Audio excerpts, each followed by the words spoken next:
तो चलिए आज बात करते हैं शोपेनहावर की फिलॉसफी के बारे में।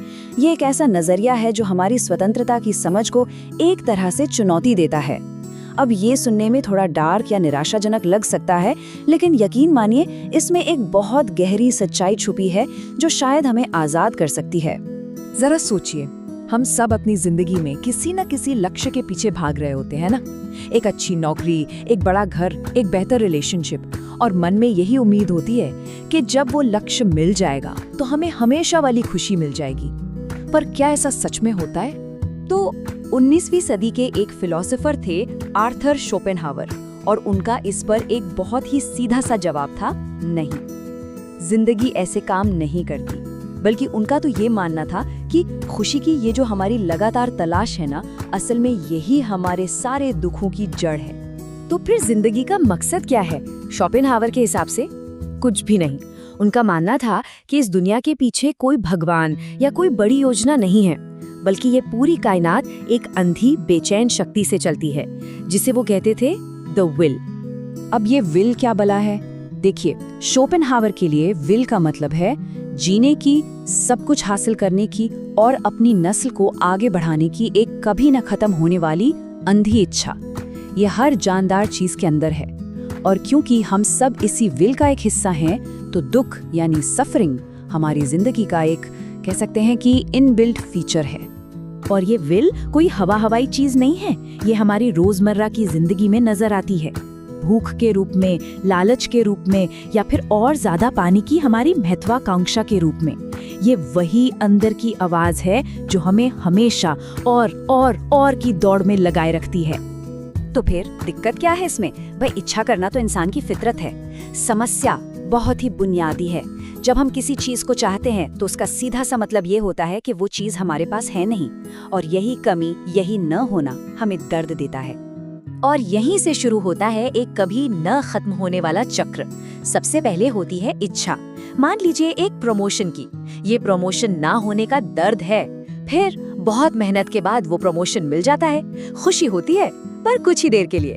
वो शुरुआती मजा फीका पड़ते ही आती है बोरियत, एक खालीपन, और फिर इस खालीपन से बचने के लिए हमारा दिमाग एक नया लक्ष्य ढूंढ लेता है, और ये चक्र बस चलता ही रहता है।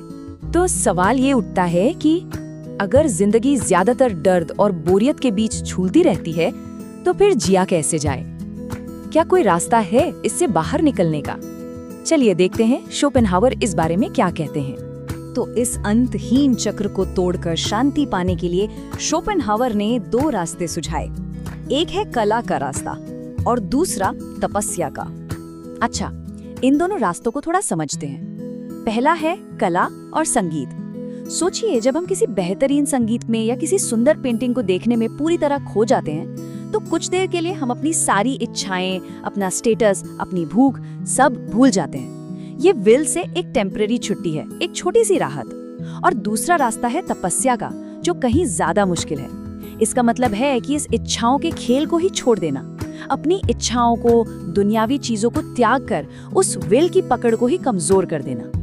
लेकिन क्या ये सब बस कमजोरी और जिंदगी से भागने की बातें हैं? क्योंकि शोपेनहावर के इस दर्शन की एक बहुत मजबूत आलोचना भी मौजूद है।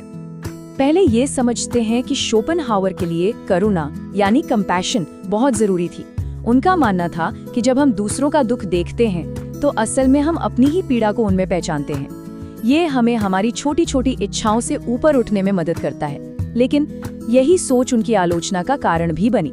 और यहीं पर एंट्री होती है एक और महान दार्शनिक की, फ्रेडरिक नीत्शे। नीत्शे के लिए शोपेनहावर का ये दर्शन बस निराशावाद और कमजोरी की निशानी था।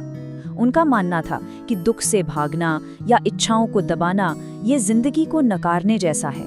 जिंदगी तो अपनी चुनौतियों के साथ उसे गले लगाने का नाम है।